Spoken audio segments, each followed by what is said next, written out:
अभी जो मानव का स्वरूप है वो, मतलब भैया कहाँ वो बैठे हुए थे ना, बोल रहे स्वार्थी वाली बात जो कर रहे थे। हम जितनी भी व्यवस्थाएं हैं, जितने भी तंत्र हैं, इसको अपनी अनुकूलता के अनुसार प्रयोग करते हैं, पर इसमें हमारे हिस्से की जो जिम्मेदारी है इसका निर्वाह नहीं करते। जैसे चाय वाली बात हो गई, हमने अपनी अनुकूलता के हिसाब से गिलास लिया, चाय वाय पी गई, छोड़ दिया। हमारे अपनी अनुकूलता तो देख ली, पर व्यवस्था को नहीं देखा। तो ये जो गैर जिम्मेदारी बराबर अन्याय, इसके रूप में चले जाते हैं, क्योंकि हम उस पूरी व्यवस्था को का शोषण कर रहे हैं, अपने फायदे के लिए इस्तेमाल कर रहे हैं, नहीं कर रहे। सोचने वाली बात है।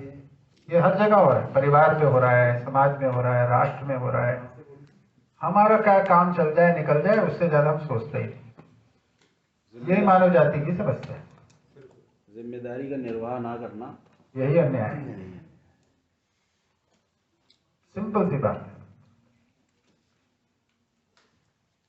ठीक, तो हमारी चर्चा चल रही थी, और किसी भी व्यवस्था के किसी भी स्तर पे अपनी भागीदारी को ठीक से सुनिश्चित ना कर पाना ही अन्याय के में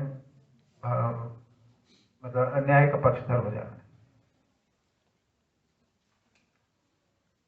और उसका एक कारण ये है कि हमारा दुनिया को सुधारने की तरफ ध्यान लगा रहता है।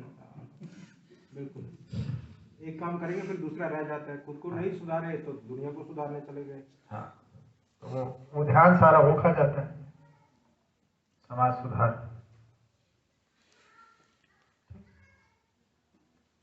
ठीक है, तो हमारी जो चर्चा चल रही थी आस्था और विश्वास को लेके, हमने पहले बात की कि प्रकृति में सह अस्तित्व है। सह अस्तित्व को देखा कि प्रत्येक एक स्वयं में स्वसहित व्यवस्था, समग्र व्यवस्था में भागीदार है ना। फिर हमने देखा प्रकृति में सह अस्तित्व है, सह अस्तित्व में जीना ही व्यवस्था में जीना है।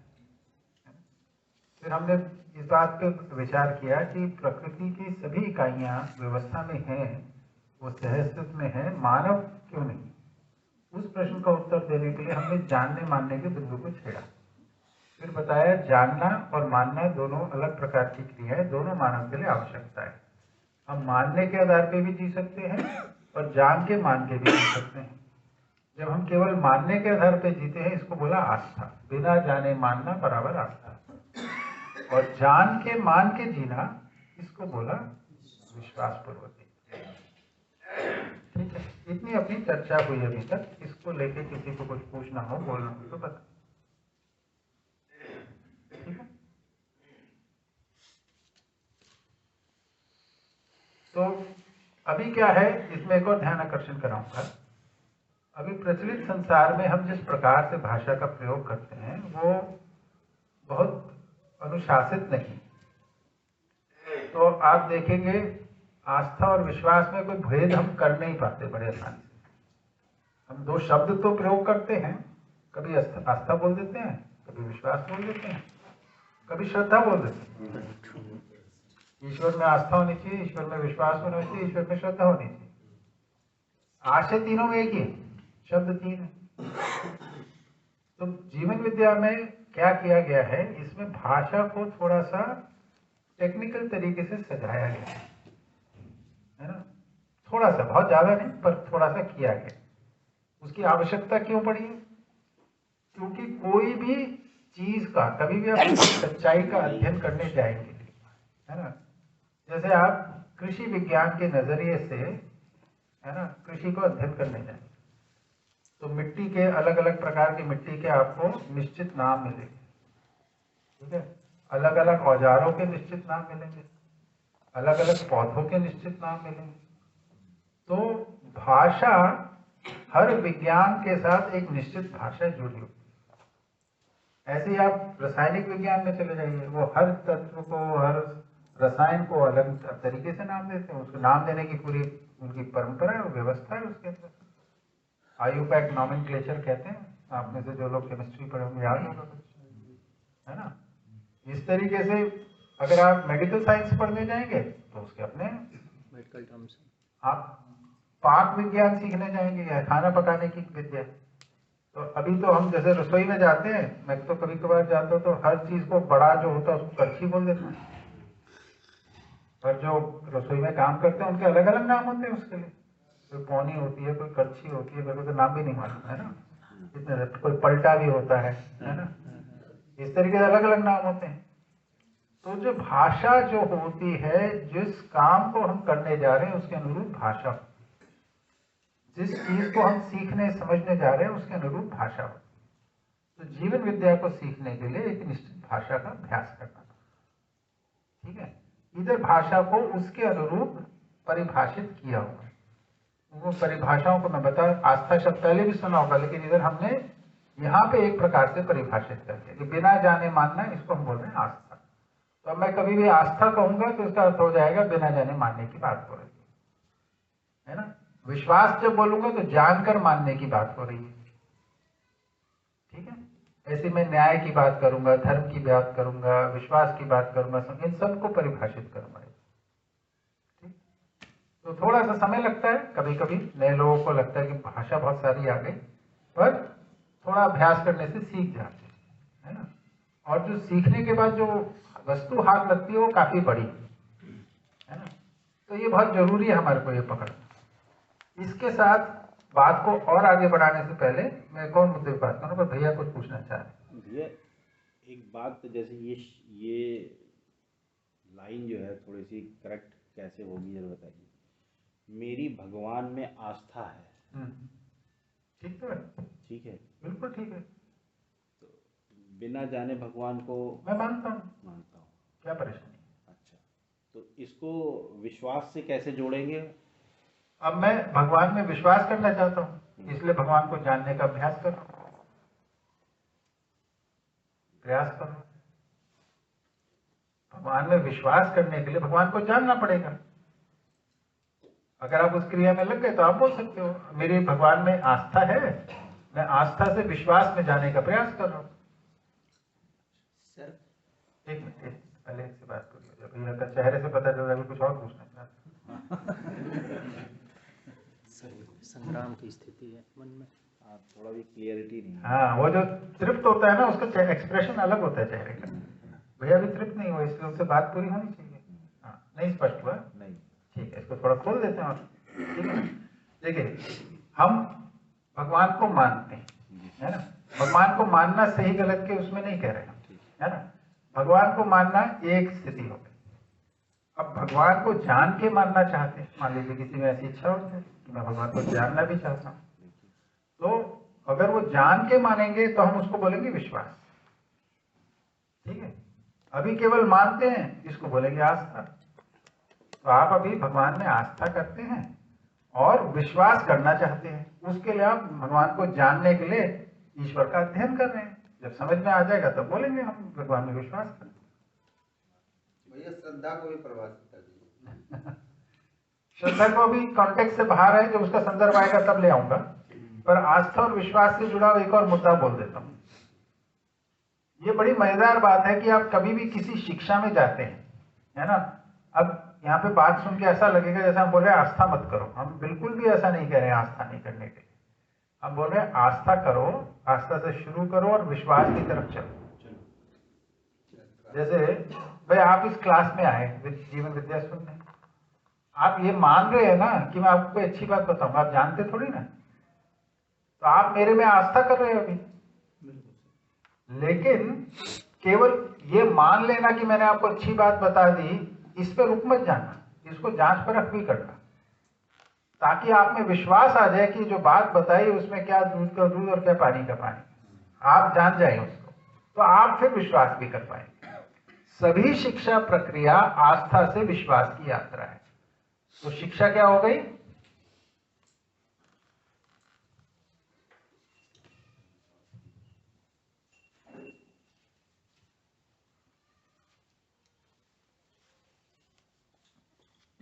सभी शिक्षा विधा जो है वो आस्था से विश्वास की यात्रा है। बच्चा जो स्कूल में जाता है वो ये आस्था के साथ जाता, माँ बाप ने ठीक जगह भेजा है, अध्यापक ठीक चीज पढ़ाएगा, इससे शुरू करता है। आप इस बात से शुरू नहीं कर सकते अध्यापक गलत पढ़ा है, आप ये मान के शुरू करते हैं अध्यापक सही पढ़ा, स्कूल में कॉलेज में जहाँ पे भी होते हैं, तभी यहाँ बैठे हैं। आप कुछ पूछे जाता है। हाँ, क्या आस्था से आस्तिक और फिर वहां से नास्तिक आता है? नहीं, आस्तिक और नास्तिक अलग विधि से है। तो भारत में परंपरागत विधि से जो वेदों को मानते हैं उनको आस्तिक कहते हैं, और जो वेदों में आस्था नहीं रखते हैं उनको नास्तिक कहते हैं। ब्रॉड सेंस में तो ये नहीं होगा ना, क्या यही मतलब क्या कि जो वेदों को मानते हैं वो आस्तिक, जो नहीं मानते वो नास्तिक, बट इसी बात को अगर हम ब्रॉड सेंस में करें तो ये मतलब नहीं होगा ना। क्या मतलब होगा सर? मतलब कि ये जो नास्तिक है वो भी नहीं जान रहे हैं भगवान को अच्छे तरीके से, और जो सिर्फ आस्था कर रहे हैं वो भी नहीं जान रहे हैं। पर भगवान को जानने की बात से तो परिभाषा ही नहीं है ना, परिभाषा वेदों को मानने से। नहीं, आस्तिक और नास्तिक के सेंस में भगवान ही तो आते हैं, ये कहने का मतलब है। ये अब आपने अब इस बात को बोला है, हम लोगों ने जो प्रश्न पूछा था आस्तिक और नास्तिक का अर्थ क्या है, क्या वो आस्था और विश्वास से बात है? लेकिन नहीं, आस्तिक का अर्थ होता है वेदों को मानने वाले, यानी वेदों में आस्था रखने वालों को आस्तिक कहते हैं, और वेदों में आस्था नहीं रखने वालों को नास्तिक कहते हैं।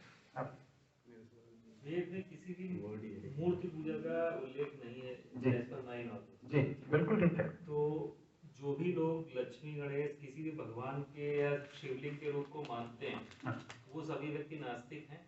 ऐसा नहीं, ये तो उसके आचार्यों से ना, इस सनातन धर्म के आचार्यों से बात कीजिए, यहाँ पे तो हम उसकी चर्चा नहीं करें, तो अलग चलेगी।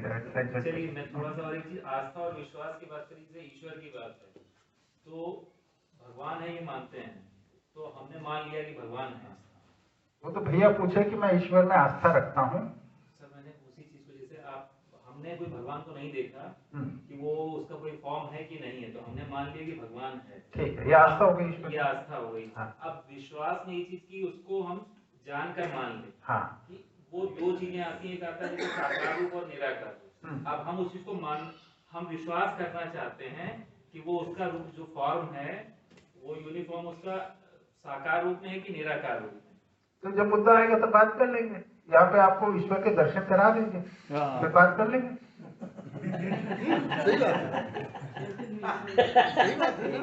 क्या परेशानी है?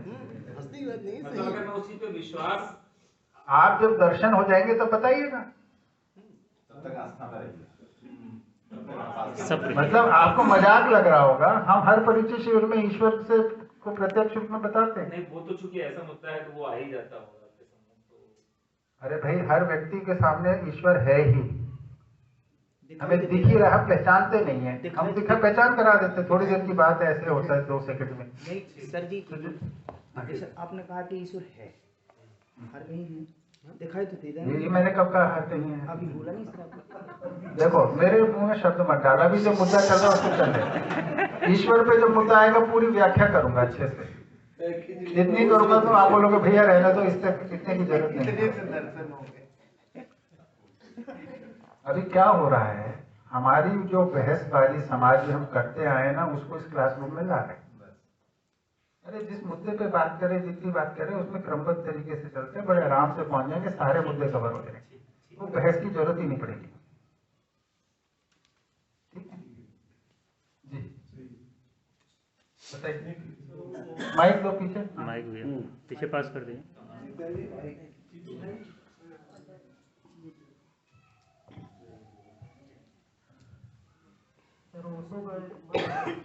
ओशो का एक लाइन है, हाँ मानो मत जानो, हाँ तो आपकी जो लाइन है फिर मानने को जान लो और जानने को मान लो, हाँ, तो ये वही है या फिर अलग अलग है? आपको क्या लगा सुन के? वही लग रहा है। वही लग रहा है, तो हम क्या कह, वो तो बोले मानो मत जानो, हम क्या कह रहे हैं? हमने मत बोला कहीं पे, हमने बोला है मान के जाना, जाने हुए को मान लो, और मानते हो तो उसको जानो। तो हम क्या बोल रहे हैं, ये 2 स्टेप का प्रोसेस है, मानना और जानना। अगर आप मानने में हो तो जान भी लो, और केवल जानने में तो मान के लो, दोनों को पूरा कर लो, ये बोल रहे हैं हम।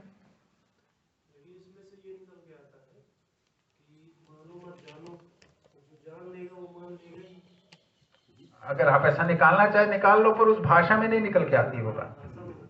हाँ, ठीक है। देखिए, बहुत सारे महापुरुषों ने बहुत सारी चीजें बोली। अब मैं सबको एक एक करके तो इधर बोलूंगा, मैं तो अपनी बात रखता जाऊंगा, इसका स्पष्टीकरण देता जाऊंगा, ठीक है। इस पे हम रखते हैं फोकस अब।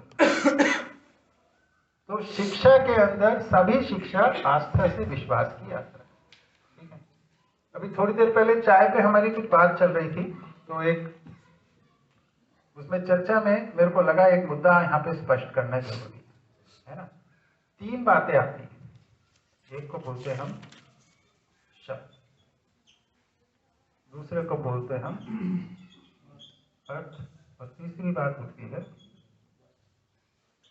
वस्तु। छोटा हो बड़ा हो? छोटा ही है ना। हाँ, ठीक है। मैं पब्लिक स्कूल में पढ़ा हूँ, उसका प्रमाण है मेरी स्पेलिंग बहुत कमजोर है, तो गलती बहुत करता हूँ, तो सुधारते रहिएगा।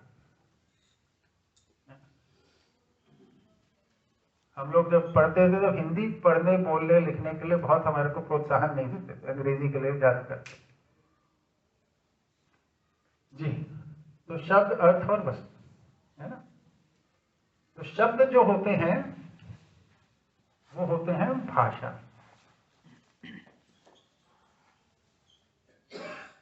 अर्थ जो होते हैं वो होते हैं हमारी कल्पना, और वस्तु जो होती है ये होती है अस्तित्व में, संसार।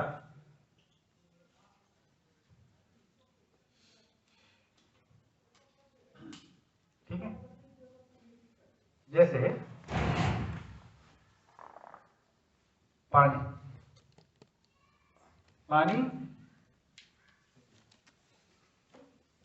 शब्द है हिंदी भाषा का, है ना। आप हम सब हिंदी भाषा जानते हैं, इसलिए मैं पानी बोलता हूं तो आपके कल्पना में कोई उसका अर्थ बनता है ना, कोई मीनिंग आपको पकड़ में आता है उसका। और ये जो बोतल में रखा हुआ है वो वस्तु है पानी, ठीक है। अब मैं बोलूं वाटर, वाटर शब्द सुना है ना, वो भी शब्द है लेकिन अंग्रेजी भाषा का। कल्पना में अर्थ कौन सा आता है? वही अर्थ आता है, ठीक है। और वस्तु वही सेम है, ठीक है। समझ में आया ये बात? अब आपको प्यास लगी हो,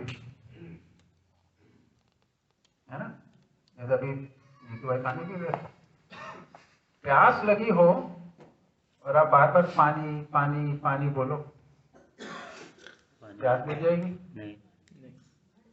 पानी वस्तु, जो पानी का अर्थ जो अंदर आ रहा था उसको सोचते रहो।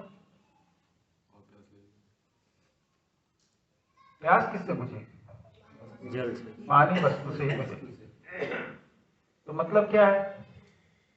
जीना जो होता है वस्तु के साथ होता है।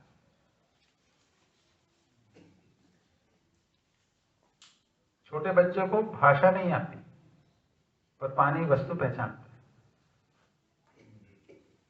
सुनता है, तरफ हो जाता। गूंगा व्यक्ति पानी बोल नहीं पाता लेकिन वस्तु पहचानता, उससे निर्वाह करता है, ठीक है। तो जीना जो होता है वस्तु के साथ होता है। अब मजेदार बात है कि जो शब्द है ना, इसका महत्व है। इसका महत्व क्या है? हमने जो पहले दिन बात की थी कि मानव ही ऐसी प्रजाति है जिसके अंदर ज्ञान शिक्षा के माध्यम से एक से दूसरे में जाता है ना। तो मेरे को ज्ञान है पानी कहाँ रखा है, आप आए कहीं से थके आ रहे, बोलते भैया पानी पीना है, तो मैं आपको बता सकता हूँ उधर जाके पी लो। इस सब में माध्यम क्या बना? भाषा, ठीक है। तो भाषा का उद्देश्य क्या होता है? कि इस वस्तु तक पहुंचा देना। दो व्यक्तियों के बीच में भाषा संप्रेषणा का माध्यम बनती है, कम्युनिकेशन का मीडियम बनती है। तो जो हम कहना चाहते हैं, जिस वस्तु को हम पहचानते हैं, जैसे मैं अभी जीवन विद्या नाम की वस्तु आप तक पहुंचाने की कोशिश कर रहा हूं, उसके लिए हिंदी भाषा को माध्यम के रूप में प्रयोग कर रहा हूं। समस्या कहां आती है? हम भाषा को ही वस्तु मान लेते हैं, भाषा को ही सत्य मान लेते हैं। भाषा सत्य नहीं है, उससे जुड़ी हुई वास्तविकता या वस्तु या सच्चाई ही वस्तु, जीने लायक वस्तु।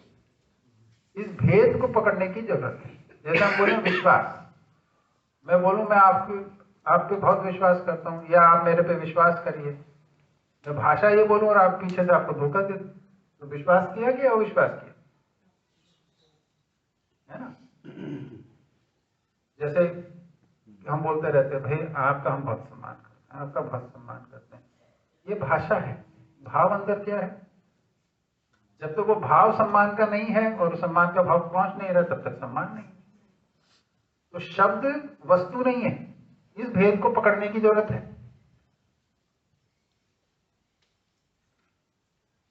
तो हम बोलते हैं भाई, बहन, बच्चा, पिता, माता, पति, पत्नी, ये तो शब्द है, लेकिन इसके साथ जुड़ी हुई वस्तु क्या है?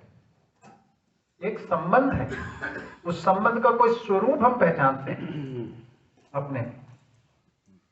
भाई का स्वरूप है, कोई स्वरूप है उसका, उसमें चर्चा करेंगे आगे क्या स्वरूप होता है। पति पत्नी एक स्वरूप है, एक दूसरे के साथ जुड़ा हुआ।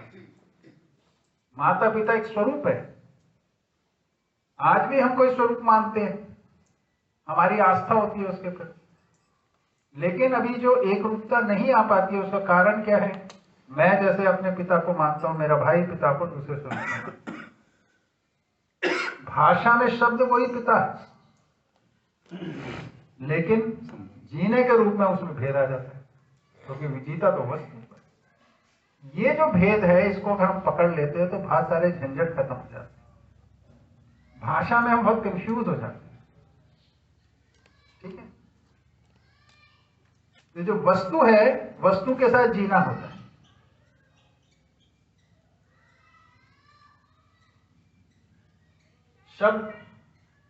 शब्द क्या चीज है? देखिए कितनी मजेदार बात है। मैं अगर बोलूंगा टिंगड़, क्या समझ में है? टिंगड़ समझ में क्या है? कुछ नहीं। टिंगड़ केवल एक ध्वनि जो मैंने मुंह से निकाली, है ना। या ये क्या लिखा हुआ है? पता ही नहीं है? एक आकृति है। शब्द कब बनता है? जब टिंगड़ मैं बोलूं एक फला भाषा के अंदर, इसका अर्थ होता है पानी, किसी भाषा में। तो जैसे ही ध्वनि के साथ अर्थ जुड़ता है, तब वो शब्द बनती है।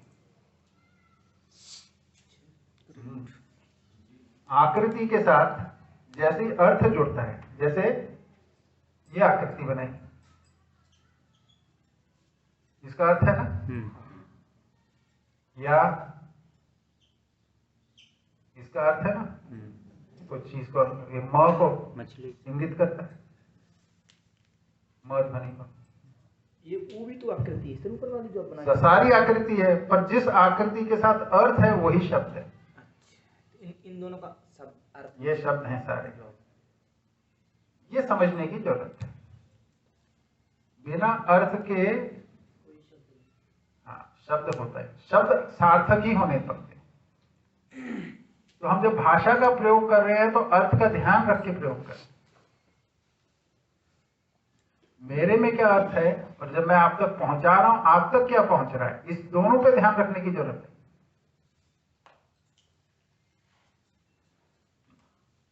मैं यहां से खड़ा होकर बोल रहा हूं ना कोई बात, आप तक पहुंचनी भी चाहिए। तो बोलने वाले की जिम्मेदारी हो जाती है कि भाई मैंने जिस अर्थ में बोला, उस अर्थ में आप तक पहुंची कि नहीं पहुंची। इसको, ये संप्रेषणा की कला है। वो ज्यादा अच्छा संप्रेषणा कर पाता है जो इस कला में अच्छे से अभ्यास करता है ना। इस कला, किसी भी कला को अभ्यास पूर्वक हम सीख सकते हैं। तो ये शब्द से अर्थ, अर्थ से वस्तु, संप्रेषणा कम्युनिकेशन। दो लोगों के बीच में, अब मैं आपको जीवन विद्या बताना चाहता हूं। अब जीवन विद्या वस्तु है, सच्चाई है, ठीक है। अब इसको बताने के लिए मैं शब्दों का प्रयोग कर रहा हूं, है ना। इस वस्तु को देखता हूँ, मेरे अर्थ में, मेरे कल्पना में कुछ इसके अर्थ है, उसको अर्थों को कम्युनिकेट करने के लिए मैं शब्द इस्तेमाल कर रहा हूँ। आप शब्दों को सुनते हो, उससे आप अपनी कल्पना में कोई अर्थ बनाते हो, उससे वस्तु पहचानने जाओगे।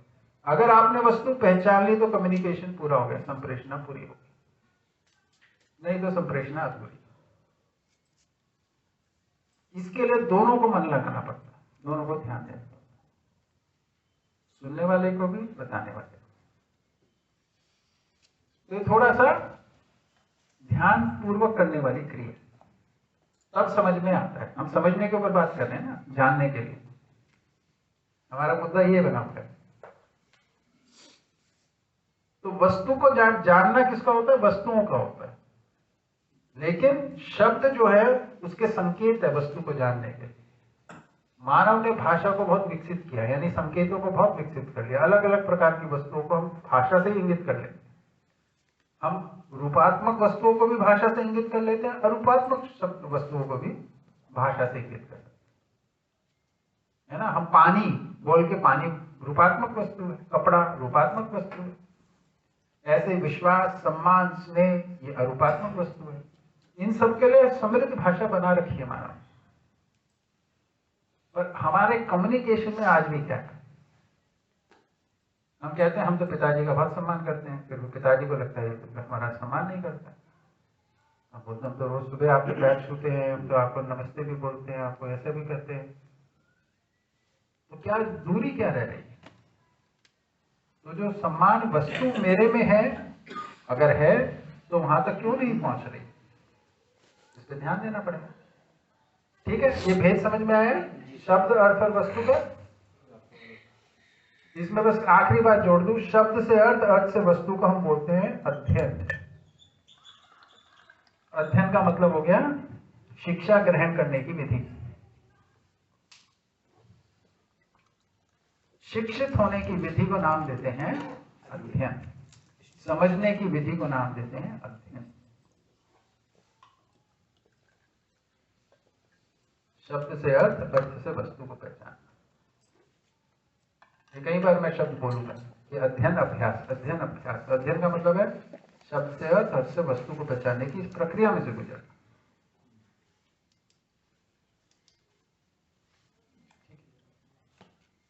बताइए, जितनी बात हुई है इसमें किसी को कुछ पूछना है अभी तक? थोड़ा सा भाई साहब, आपने जैसे कहा पानी एक शब्द है, उसको भाषा, पानी शब्द भाषा हो गया, कल्पना का थोड़ा डाउट हो रहा है ये कल्पना। ठीक है। तो जैसे आप मान लीजिए यहाँ से चले गए तमिलनाडु, आपको तमिल बोलनी आती है? नहीं आती। और वहां पे प्यास लग सकती है आपको, तो कैसे पानी मांगो? मान लो उधर को हिंदी कोई भाषी नहीं है और अंग्रेजी भाषी भी नहीं है, मान लो प्यास लग रही है, कैसे मांगो? वस्तु से। कैसे? पानी देख के इशारा करेंगे। पानी तो मानी नहीं, दिख नहीं रहा, मांग रहे हो पानी, कैसे करोगे? कल्पना से करेंगे। कैसे करोगे? कोशिश। इशारा करेंगे। क्या इशारा करो? जैसे पानी पीने का, जैसे नॉर्मली। हाँ, बॉडी लैंग्वेज। तो ये करोगे, क्या करोगे? दिखाओ ना कुछ करके। जैसा कि हाँ, तो वो बोलेगा कि अंगूठा चूसना चाह रहे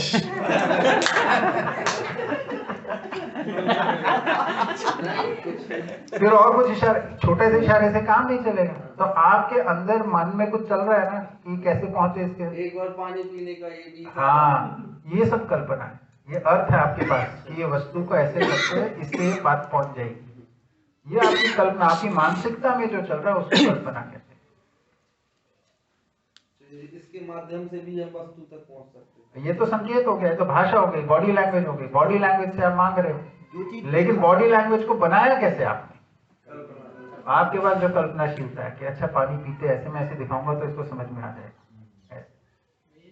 कई बार खेतों में मैं गया हूँ, हाँ, और कोई साथ में हुआ तो कई बार बातचीत नहीं होती, लेकिन इशारे से ऐसे कर दिया।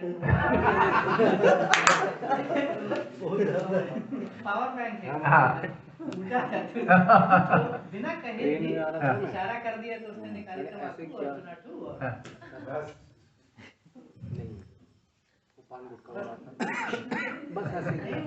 सिगरेट सुट्टा। सर, आस्था और कल्पना में कुछ डिफरेंस हो सकता है? आस्था और कल्पना में तो बहुत डिफरेंस। कल्पना का मतलब हो गया हम जो अनुमान लगाते हैं चीजों का। जैसे मैं बोलूंगा कि यहाँ से बांदा कैसे जाया जा सकता है? कैसा? बांदा जाने के लिए क्या करना होगा? गाड़ी जाएंगे। गाड़ी नहीं हो तो पैदल जाएंगे। ई रिक्शा है ना? हाँ, कई साधन हैं। कई साधन। तो कहाँ से कहाँ जाना होगा? कहाँ मिलेगा साधन? सड़क तक जाएंगे। सड़क तक या कैसे जाएंगे? पैदल जाएंगे। कहाँ से जाएंगे? रास्ते से जाएंगे। रास्ते से जाएंगे, है ना? ये जितने उत्तर आप दे रहे हो ये सब कल्पना के आधार पे दे रहे हो ना। जैसे मैंने पूछा बांदा कैसे जाएंगे, आपने बोला गाड़ी से जाएंगे, तो आपकी कल्पना में है कि कोई साधन गाड़ी खड़ी है, इधर गाड़ी से बैठ के चले जाएंगे, या बाहर जाएंगे उससे बस मिल जाएगी उससे चले जाएंगे। तो किसी ने ई रिक्शा बोल दिया, आपकी कल्पना में हाँ ई रिक्शा भी तो है। तो आपकी मानसिकता में जो चलता रहता है, जो विचार, जो चित्रण, ये सब कल्पना है। चित्र जैसा नहीं बन जाता है, चित्र बन जाता है। उस चित्र जो चित्र बनता है वो कल्पना ही है। जो आप सोचते हो और जो चित्र बनाते हो, ये सब मिला के इसको कल्पना कहते हैं। इसका प्रयोग कहाँ है? अनुमान लगाने के लिए। जैसे यहाँ से दिल्ली जाना हो तो क्या करना होगा? अच्छा दिल्ली जाना है तो ट्रेन से जाना अच्छा ही ठीक रहेगा। तो यहाँ से पहले स्टेशन जाना होगा, टिकट लेना होगा, फिर जाएंगे। ये सब हम योजना बना लेते हैं, सारी योजना कल्पना के आधार पर बनाते हैं। ठीक, हाँ जी। और कोई प्रश्न? जितनी बात हुई है इस पे, फिर इसके आगे की बात करेंगे। ये जो कुछ आधार की वस्तु है जिसको हम प्लेस करते हैं, है ना, समझने के लिए। तो मनुष्य के अंदर समझने की आवश्यकता को हमने पहचाना। समझने को अब थोड़ा और क्वालिफाई किया जानने के अर्थ में, है ना। अभी तक हम मानने के आधार पे जीने का अभ्यास करते रहे, प्रयास करते रहे। अब हम बोल रहे हैं कि जान के मानना, है ना। यहाँ पे हम मानो मत ऐसी भाषा नहीं बोल रहे, हम बोल रहे हैं जिसको मानते हो उसको जान के लो, है ना। यानी अब हमने मानने के साथ में एक और क्रिया करनी है, जानने की। जानना क्या है? वस्तु को जानना है, अर्थ को जानना है, नियम को जानना है, व्यवस्था को जानना है, इन सब चीजों को जानना है। और धीरे धीरे और स्पष्ट करेंगे, खुलेगा तो और पकड़ में आता जाएगा। इससे हमारी समझ बनती है ना। समझने के मुद्दे कुछ हम यहाँ पे बात करेंगे। जैसे मनुष्य को समझेंगे, मानव क्या है, फिर परिवार क्या है, समाज क्या है, प्रकृति क्या है, प्रकृति में व्यवस्था क्या है, ईश्वर क्या है ना। ये सब बातों को हम यहाँ पे समझेंगे। ईश्वर सर क्लियर नहीं हो रहा सर। तो जब मैं बात करूंगा तब बताना क्लियर है कि नहीं। सबसे क्लियर वस्तु कोई है ना, वो ईश्वर ही। दिखाई तो देता नहीं है ना, पता है कहाँ तक इतनी। एक मिनट एक करके। जैसे मान लीजिए हमारी उम्र इतनी 25 साल है कि मानते हैं, दिखाई नहीं देता है, इसमें सर संभावना है कि नहीं है? अरे आपको यही दिखाएंगे। 1 साल मान 2 साल माना टूट जाके। आपका नाम क्या था? मैं भूल गया आपका नाम आपका। माखनलाल चतुर्वेदी। माखनलाल। एक व्यक्ति बोलो। माखनलाल। हाँ, माखनलाल जी, आपको इसी क्लास में मैं ईश्वर दिखाऊंगा, ठीक है। सुनो, ये दिख रहा है, ये दिखता है, ये दिखता है ना। इससे ज्यादा अच्छे रूप में दिखेगा ईश्वर। हाँ, थोड़ा धैर्य रखिए थोड़ा। इसको देखने की क्षमता कैसे बनती है वो बताया जा रहा है। डरना मत, वातावरण बनाया जा रहा है, एकदम से देखोगे ऐसा कुछ नहीं, बहुत सामान्य चीज है, कोई बड़ी चीज नहीं है। मतलब जो सबसे सहज रूप में प्राप्त वस्तु है वो ईश्वर है, वो ईश्वर है, वो दिखती है, हमेशा दिखती है। जैसे आपने कहा कि हम दिखाएंगे आपको ईश्वर, ठीक है, मान ली दिखाओगे आप, मान लेंगे। आस्था कर नहीं विश्वास नहीं। पहले मतलब कि वो करीब 10 साल पहले की बात बोल रहे हैं, हम मानते थे। हाँ। 10 साल के बाद हमने क्या, हमें नहीं मानने है ही नहीं, भगवान क्यों माने, जो होगा देखा जाएगा, नहीं माने। आज दिखाया जाएगा, अब दिखाया जाएगा। आज मान दिखाओ, आज से मान। हम तो मानने के लिए कहीं नहीं रहे, दिखाएंगे बस। मैं तो पहले दिन बोला मेरी किसी बात को मानने की जरूरत नहीं है। मैं आपको दिखाऊंगा, सुनिए, मैं आपको दिखाऊंगा, आपको दिख भी जाएगा, फिर भी मानना है नहीं मानना आप ही के ऊपर है, ठीक है? कभी दिक्कत तो है नहीं है, मानो ना मानो। हाँ, हमें कोई दिक्कत नहीं। अभी वो तो ऐसा ही है, ईश्वर के ऊपर का फर्क पड़ता है, मानो जाना मानो। नहीं, हमें भी कोई फर्क नहीं पड़ता तुम मानो या ना। जैसा मान लीजिए आप इसी को मानते हो, आपको अच्छा लग रहा है, मैं तो ईश्वर को जानता हूँ, तो मानते हो सर आप? जान के मानता हूँ। हाँ, लेकिन हम जानते नहीं तो माने क्यों? सही बात है, तो हम बोल ही नहीं रहे मानने के लिए आपको। वो भी ना जाने मानने के लिए। अब आप दिखाओगे ना तो मानने लगेंगे। तो हम तो फिर भी नहीं बोल रहे मानो, जानेंगे तब, जानेंगे तब तो मानेंगे हम। जैसे हम आप तो दिखाएंगे, देखने आगे के बाद आपकी अब मर्जी। जानना चाहो, मानना चाहो, नहीं जानना चाहो, नहीं मानो, वो आपका अधिकार है। हाँ, वो हमारा अधिकार है। हाँ, बस सबके साथ है, इनके साथ, अकेले के साथ बात नहीं, सबके साथ है। जी जी देखिएगा वो तो सबको अरे दिख रहा है, जानते नहीं, बस इतनी समझते हैं। यही है, दिख रहा है, जान नहीं रहे हैं। उस दिन भैया आए थे ना हमारे, वो बोल तो रहे थे, आपने दिखा दिया था हमें, अब समय सारा समय सतर्क रहते, क्योंकि ईश्वर सारा समय दिखता रहता है हमें। वो तो दिखाते थे, इतने भी हुए सर ईश्वर, हैं? यहाँ पर भी हुए सर। अब उस दिन कल आए थे ना भैया, एक क्या नाम है भैया उनका, अपना भैया आए थे ना जो इंजीनियर हैं, राशिद जी राशिद भाई आए थे, वो उन्होंने 3 दिन का शिविर किया था, उसमें ईश्वर दिख गया उनको, दिखाया था उस दिन भी हमने, सतर्क रहते तो उनको अभी तक स्मरण में, उन्होंने जान लिया, मान लिया, वो सतर्क हो गए। बिल्कुल। कैसा बाबूजी? एक बार शिविर हुआ था, राशिद भाई भी थे, तो राशिद भाई को कुछ हो गया 3-4 दिन में, वाकई आज तक हाँ, बना हुआ उनके साथ आज तक कोई चिंता परेशानी कुछ नहीं देगा उसको, वो विश्वास में है वो। हाँ, विश्वास पूर्वक जी रहे, ईश्वर में उनसे विश्वास। कोई कहे तो वो 5,000 तक देंगे, हाँ। इस तरह से देखो, इस तरह से देखो, ये प्रमाण है, ये सही बात है, कोई संदेह। एक प्रश्न का आंसर तो मिला क्लियर कि भगवान मिल जाएगा, पूरा क्लियर हो गया, मतलब चलो। इस पर देखना चाहते हो? सुनिए सुनिए, अभी तक 4-5 दिन के बाद फंस जाओगे। क्यों फंसेंगे भाई, क्यों फंस जाएंगे, क्यों फंसेंगे? अरे रुको ना, फंसेंगे क्यों, ऐसा क्यों बोल रहे हैं? स्टोरी है नहीं ना, बुद्ध की स्टोरी जो होगी भाई, मैं आपके सामने बैठ के बोल रहा, आप तो मेरे पे शंका कर रहे हो, मेरे सामने बैठ के फंसा देंगे। फिर मैं बात को याद दिला दूं कि ये बात ना उस दिन ही क्लियर करना चाहिए थी कि आपको कौन से ईश्वर देखने चाहिए थे। कौन से का कोई मतलब ही नहीं है, ईश्वर ईश्वर को कौन से प्रकार के का, होते हैं? उसमें प्रजाति कहाँ से आ गई? ईश्वर तो एक ही होगा, मैंने तो वही वो वही दिखाएंगे, और क्या? जी सर, आप उसमें जो होता है वो वही दिखाओगे ना सर। और क्या? आप उसे प्रजाति बना रहे हो, उनको संसार के सारे ईश्वर दिख रहे हैं, प्रॉब्लम ये है। तो कंफ्यूज है। बाबूलाल चौराहा पे दुकान है जहाँ बहुत तरह के ईश्वर फंसोगे आप 4-5 दिन के बाद। ऐसा कहने का आधार क्या है आपका, बताइए ना इस बात को।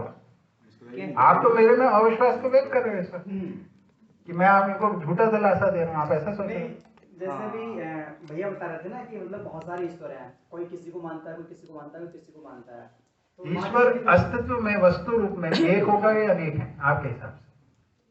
आप क्या मानते हो?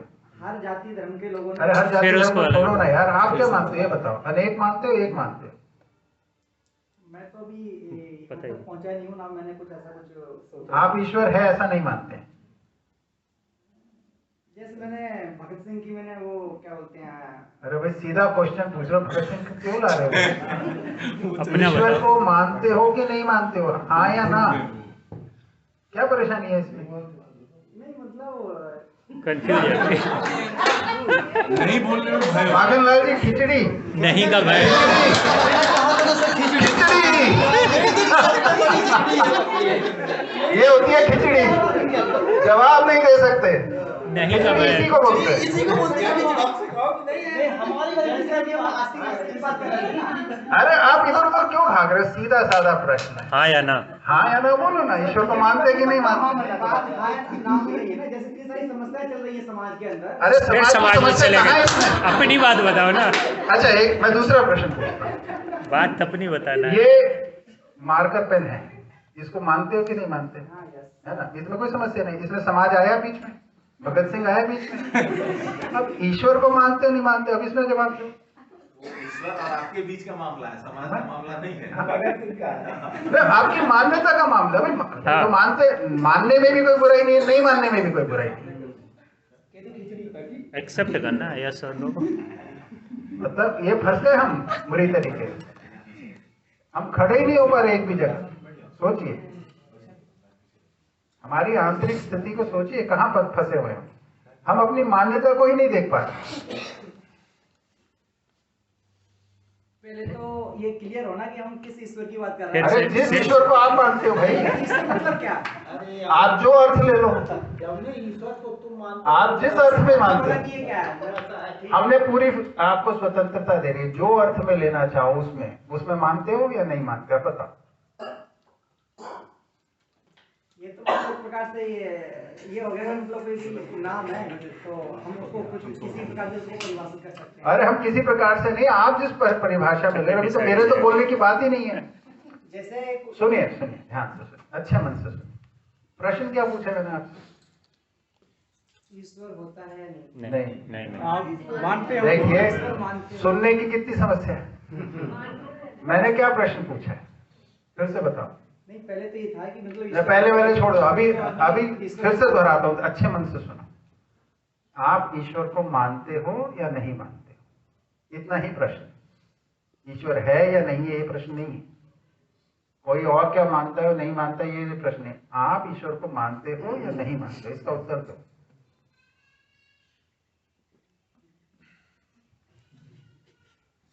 सोच लो, ठीक है, कोई बात है ना, कोई समस्या नहीं, कोई समस्या नहीं, समझ लीजिए।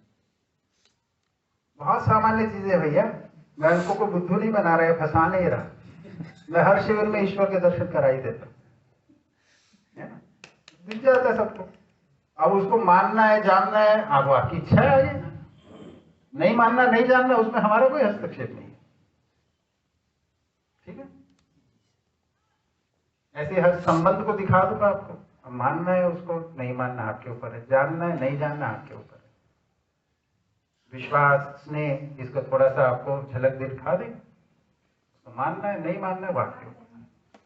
व्यवस्था की थोड़ी सी झलक दिला देंगे, ऐसे आपको खिड़की से ना थोड़ी थोड़ी झलक दिखाते जाएंगे सब चीजों।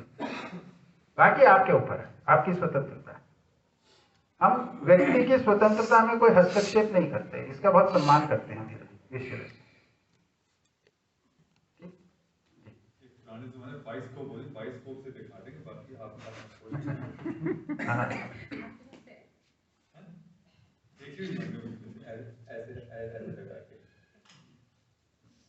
ठीक है, आगे बढ़े या किसी का कोई प्रश्न है तो बताएं। ठीक है, तो हमने शिक्षा के संदर्भ में भी बात कर ली, जानने मानने के अर्थ में भी कर ली, सहअस्तित्व के अर्थ में भी कर ली। अब हम यात्रा करते हैं सुनने और समझने के क्रम में, है ना। क्योंकि अब हमारे को जो हमारे पास समय कितना है,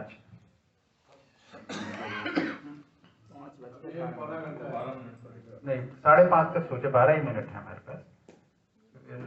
ठीक है, दूसरी अभी नया टॉपिक सुबह शुरू करेंगे, लेकिन एक और दो बातें जो कर लें। 5:30 पूछना चाह रहा। हाँ बताएं।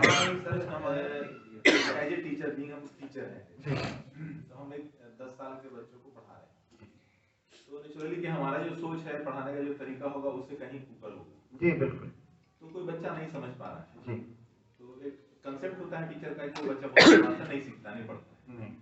इसको हम कैसे परिभाषित करें? एक्चुअली गलत तो है वो टीचर हैं यदि इस तरह का किसी बच्चे के साथ भेदभाव करती हैं कि भाई उसका बच्चा पढ़ता है, ये दो बच्चा नहीं पढ़ता। बच्चों की अलग अलग पात्रता होती है। देखिए अभी हम बात करेंगे आगे चल के क्षमता, योग्यता, पात्रता। पात्रता का अर्थ होता है कि कौन कितना ग्रहण कर सकता है। सभी लोग एक ही विधि से एक समान ग्रहण नहीं करते, है ना। तो किसी प्रकार की, जैसे भाषा से कुछ लोग ग्रहण करते हैं, चित्रों से कुछ और ग्रहण करते हैं, है ना, तर्कों से कोई और प्रकार के ग्रहण करते हैं, आस्था से कुछ और ग्रहण करते हैं। तो अलग अलग पात्रताओं के लिए अलग अलग शिक्षा की विधियां होती हैं। यही तो सर बीएड में चाहे डीएड में ही पढ़ाया जाता है जी, कि बच्चे को हमको बच्चे के लेवल में उधर के पढ़ाना है। बिल्कुल। हमारे को बच्चे के लेवल पे, मतलब वो एक अलग भाषा हो सकती है, उसका आशय मैं समझ रहा हूँ, बच्चे की पात्रता को जानकर पढ़ा, है ना, ये भाषा ज्यादा उचित लगती है ना, क्योंकि बच्चे के लेवल पे पहुंच गए तो आपको देने के लिए क्या बचा। आशय मैं आपका समझ गया, आपके आशय से मैं सहमत हूँ, मैं बोलो भाषा उसमें और समृद्ध कर ली जाए, ठीक है ना। तो बच्चे की पात्रता अनुरूप शिक्षा की विधि हो, है ना। अभी क्या है, शिविर के अंदर तो हमारे पास अभी 1-2 विधियां ही हैं, ज्यादा नहीं है ना। ये तो लेक्चर विधि है या बोल के समझाने वाली विधि है अभी हमारी, है ना। और कुछ हम यहाँ पे टूल्स इस्तेमाल कर रहे हैं, कुछ लिखने का, कुछ अभी कल प्रोजेक्टर आ जाएगा तो प्रोजेक्टर का, उस तरीके से ये टीचिंग एड्स को हम प्रयोग कर रहे हैं, इसकी विधि से करेंगे, है ना। इसकी पेडागॉजी अलग है ना, ये एक प्रकार की पेडागॉजी। और भैया जो करते हैं, जो हम लोग आवर्तनशील खेती में करते हैं, वो प्रयोगात्मक पेडागॉजी, उसमें हम कराते हैं। तो क्या है, स्किल्स के अंदर जो पेडागॉजी होती है वो अलग प्रकार की होती है, वो करवा के सीखने वाली पेडागॉजी उसमें काम करती है। समझने में करके समझना नहीं होता है, समझने में समझ के ही करना होता है, इसलिए उसकी पेडागॉजी सीखने की पेडागॉजी से अलग है, स्किल सेट्स की पेडागॉजी से अलग है। तो ये भेद है, क्योंकि अधिकतर एजुकेशन के अंदर जब लोग आते हैं उनको लगता है कि दोनों की पेडागॉजी एक है। पेडागॉजी का मतलब होता है सिखाने की, समझाने की, शिक्षा की विधि, शिक्षा प्रदान करने की विधि। तो करने वाले काम को सिखाने की विधियां अलग हैं, पर समझने वाली चीजों को शिक्षा देने की विधियां अलग हैं। इस बात को बोल, समझने के लिए अच्छे मन से सुनना ही एकमात्र विधि, और कोई विधि नहीं है। जिनका मन नहीं टिक पाता, जो नहीं सुन पाते, क्रम से नहीं सुन पाते, जोड़ के अपने अंदर जोड़ नहीं पाते कल्पना में, उनको समझ आता है। देर सवेर जब कभी मन बैठता है, ध्यान लगता है, तब होता है ऐसा। जैसे आप ही देखेंगे इस ग्रुप के अंदर कुछ लोग का मन बहुत अच्छे से लगा हो, कुछ का थोड़े पॉकेट्स में लग रहा हो, कुछ को झेलना भी मुश्किल हो रहा होगा क्लास में कि क्या चल रहा है, क्या बोलते रहते सारा टाइम, सब चलता है अलग प्रकार का। वही व्यक्ति जिसको लग रहा है बेकार की बात चल रही है, क्यों बोल रहे हैं, किसी समय में किसी परिस्थिति में उसको मन लगने लगे। तो हमारे यहाँ कोई भी ना, क्या कहते हैं, कंडम खाता नहीं, हम ऐसा नहीं मानते कि ये व्यक्ति नहीं समझेगा। हो सकता है इस परिस्थिति में नहीं समझेगा, आगे किसी परिस्थिति में समझ जाएगा। तो हमारा संबंध बना रहता है सबके साथ। हाँ सुधार किया भैया, आप बोलिए भैया सर। इसी शिक्षा पर व्यवस्था, वर्तमान व्यवस्था पर थोड़ा सा समझ हमें बनानी है, क्योंकि इस समय बिटिया हमारी पढ़ रही है जी। एक बात तो है कि बोझ है, मैं देखता हूँ, मुझे भी बड़ा दया आती है, इतना बोझ हाई स्कूल में है, इतना। लेकिन फिर एक थोड़ा सा कंफ्यूजन भी होता है कि जितनी सूचनाएं हैं वो उस तक, अगर भाई हमारे समय तक सूचना कम थी तो हमें कम सूचना से हमारा काम चल गया था। अब उसके पास इतनी ज्यादा सूचनाएं हैं तो कितना, कहाँ क्या बैरियर लगे, क्या उसका सीमा बनाई जाए। इतनी ज्यादा सिलेबस होते जा रहे हैं, इतना ज्यादा पढ़ना होता जा रहा है। अच्छा, पढ़ने का भी तरीका वो लोग चैट जीपीटी से डाउनलोड करते हैं उसको। अब पता नहीं उनका उस सूचना से कोई विकास भी है कि नहीं, विकास हो रहा है कि नहीं हो रहा, इसमें हम भी कंफ्यूज हैं। इसमें मतलब मेरी भी चिंता बढ़ रही है। देखिए भैया, बोझ जो है वो मात्रा से नहीं होता, वो समझने से की क्रिया में या सीखने समझने की क्रिया में जो बोझ या भारीपन आता है वो अस्वीकृति से आता है।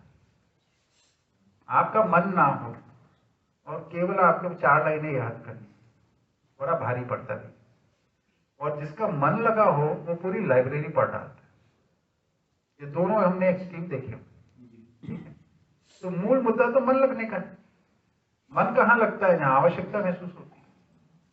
तो अभी की शिक्षा की जो समस्या है वो किसी में आवश्यकता पैदा करना, ये वाला काम नहीं कर पा रही। तो सबके लिए एक प्रक्रिया बना दी मशीन की तरह, सबको एक चीज पेल दी, उसमें कुछ लोग पिस जाते हैं, कुछ लोग उसको ग्रहण कर लेते हैं। तो अलग अलग पात्रताओं के हिसाब से अलग अलग हो जाते हैं उसमें, है ना। जो उसमें ठीक से निभा ले जाते हैं उनको बोलते हैं बहुत प्रतिभाशाली है, वो प्रतिभा में कुछ ज्यादा नहीं है, वो परिस्थितिवश है उसका। उन सर्कमस्टांसेस में, उस परिस्थिति में उसके घर का वातावरण या परिवार का वातावरण या समाज का वातावरण, उसका मन की स्थिति ऐसी थी, वो स्वीकारने की स्थिति में था, इसलिए स्वीकार लेंगे। कुछ होते हैं प्रतिभा होती है, ग्रहण करने की पात्रता होती है, वो परिस्थितिवश नहीं ग्रहण कर पा रहे अभी, क्योंकि झंझट है, परेशानी है, कुछ है। इसको मॉडर्न भाषा में प्रिविलेज कहते हैं। प्रिविलेज की वजह से भी बहुत सारे लोग वंचित रह जाते हैं। पात्रता जो है विकसित करना और पात्रता के लिए अनुरूप अवसर देना है ना, ये अभी न्यायपूर्वक विधि से होता नहीं। अभी ये सारे के सारे ना वो पावर स्ट्रक्चर्स बने हुए हैं, उसके हिसाब से चलता है सारा काम समाज। कुछ लोगों के लिए अधिक अवसर और साधन और प्रोत्साहन है, कुछ लोगों के लिए कम अवसर साधन प्रोत्साहन। ठीक है, तो बच्चे जो जा रहे हैं, हम सभी माँ बाप सोचते हैं हम बच्चों को पढ़ने के लिए सब दे रहे हैं, पर बच्चे की मन की स्थिति उस वक्त कैसी है वो तो बच्चा ही बताएगा। मन की स्थिति पे बात नहीं हो रही, तो बच्चे से पूछिए आप, उसको भारी पड़ रहा है कि कब कैसा पड़ रहा है। मान ना खा जाए, मम्मी बैठी है।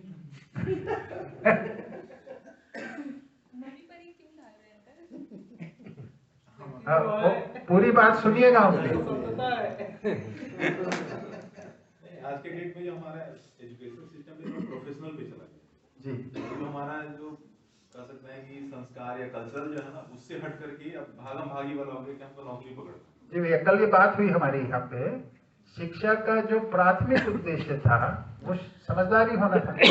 समझदारी की जगह व्यवसाय हो गया, है ना, पैसा कमाने को प्राथमिक बना लिया। यही समस्या की जड़ है हमारी। कल बात हुई पूरी दिन। उसमें एक अनुभव आया जब लॉकडाउन हुआ, तो हमें भी सच मामले में लॉकडाउन ने ही स्थिर किया। तो जब हम गांव में एकदम ही रहने लगे, परमानेंटली रहने लगे, तो बच्चे आने लगे, हाई स्कूल के भी आते थे, फर्स्ट ईयर के भी आते थे, 9th के आते थे। अब मेरे सामने समस्या होती थी, कोई एक कक्षा 8 का, 9, 10, 11, अब उनको कोई कॉमन चीज तो है नहीं, उनका कॉमन सिलेबस है नहीं। तो मैं कहता था किताब बंद करो, ऐसे ही कुछ पूछ लो। तो मान लो प्लांट पे कुछ पूछ लिया, तो जो हमें मान लीजिए आप ही से बात हो जाती थी, वही बताने लगते। तो 1, 2 दिन, 3 दिन बाद फिर दिमाग में आया यार कुछ सिलेबस का भी तो पढ़ा देने। इनको लगा होगा कि टाइम बर्बाद होता, तो हमने कहा खोलो आज ये चैप्टर में आज ये गोली वही जो पढ़ा मन उसी में लगता है। कई बार आपसे जो डिस्कशन होता है तो वही बताने लगते थे, थोड़ा उसको सरलता से। तो अब उनको वो चीज, तो मुझे लगा कि ये बोझ, ये किताब वाला बोझ है। नहीं भैया, उसमें एक और चीज है। देखिए, आप किताब के साथ उन्होंने एसोसिएट कर लिया एक प्रकार की विधि को, जोर जबरदस्ती आरोपित विधि को, है ना। तो जैसे ही चैप्टर पे जाओगे तो भैया आपको ये पढ़ना है, ये एक्सरसाइज करनी है, ये होमवर्क करना है, ये अभ्यास करना है, तो उसमें कोई दबाव है, वो दबाव स्वीकारता नहीं है। तो जब आप भी कराने जाओगे तो शायद आप उसमें ना चले जाए, पर आपने उनको कोई एक बेटर चीज चखा दिया, जो एक मैत्रीपूर्ण संवाद से आपने कर लिया, तो जो संबंध की स्वीकृति हुई वो ज्यादा आकर्षण लग रही है। अगर उनको ये विश्वास या आस्था बन जाए कि आप उसको भी इसी विधि से करा दोगे, तो आपसे वो भी पढ़ लेंगे। भैया बहुत देर से पूछने की कोशिश कर रहे हैं, बताएं। मैं यही पूछना चाह रहा था कि जैसे स्टूडेंट्स जो हैं जिनको ये परेशानी हो रही है, तो इसका समाधान है अपने पास? क्या परेशानी? मतलब ये जो पॉकेट्स में समझते हैं, थोड़ी देर के लिए नहीं समझ पाते हैं, छूट जाता है, या उनको और किसी विधि से पढ़ाया जाता है, नई नई विधियों से, वो और समझ पाएँ उस स्तर तक उनको, जैसे कि आप बता रहे थे। तो देखिए, समाधान आपके लिए है, हमारे पास जो यहाँ पे उपस्थित हो गया उसके लिए समाधान है। तो समाधान की तरफ इशारा है, उसको स्वीकारना नहीं स्वीकारना आपके ऊपर है। अब आपके परिवार में आपको समाधान करना होगा। मैं आपके परिवार में क्या समाधान दे सकता हूँ?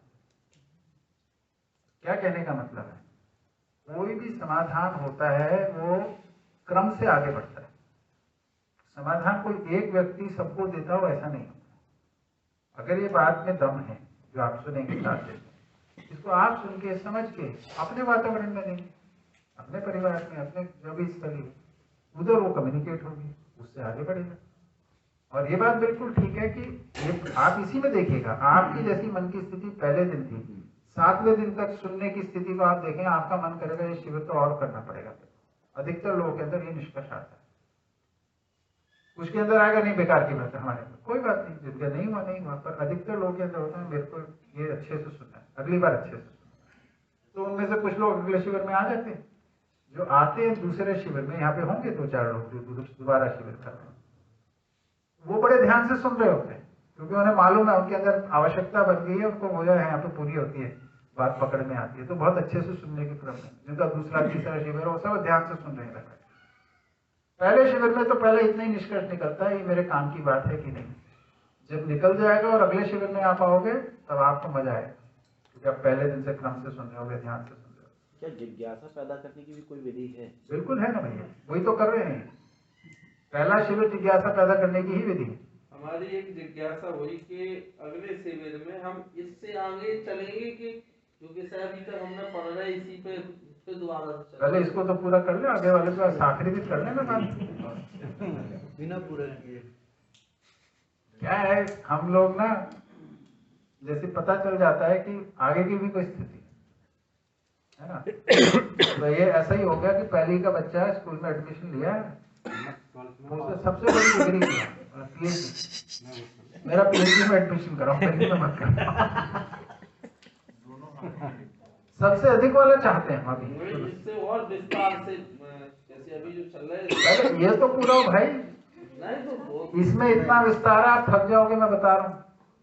मैं तो भाषा को रोक रोक के बातचीत करके बीच बीच में ना जो डाल रहा हूँ चर्चा, इसलिए डाल रहा हूँ कि आपको भारी ना पड़े आप लोग।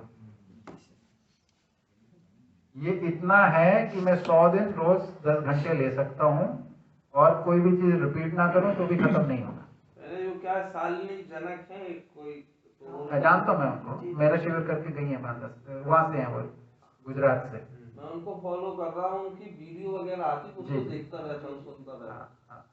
शिविर करके और वीडियो बनाने नहीं, वो पहले भी शिविर किया, अपने हस्बैंड को कराने आई थी अभी पालमपुर में पिछले वर्ष, जनक भाई उनके हस्बैंड हैं, वो पहले से कर रही हैं, तो मतलब उनके अंदर कला है बताने की, अच्छे से कम्युनिकेट कर रही हैं। पहले मैंने 1-2 बार सुना, जब हमें वो अच्छा लगा तो हम उनको फिर फॉलो बढ़िया, देखिए अच्छा ही कर रही हैं और फिर उनको लगातार सुन रहे हैं। बिल्कुल सुना जाए, मन लगाए। ठीक है, मेरे ख्याल से समय हो गया।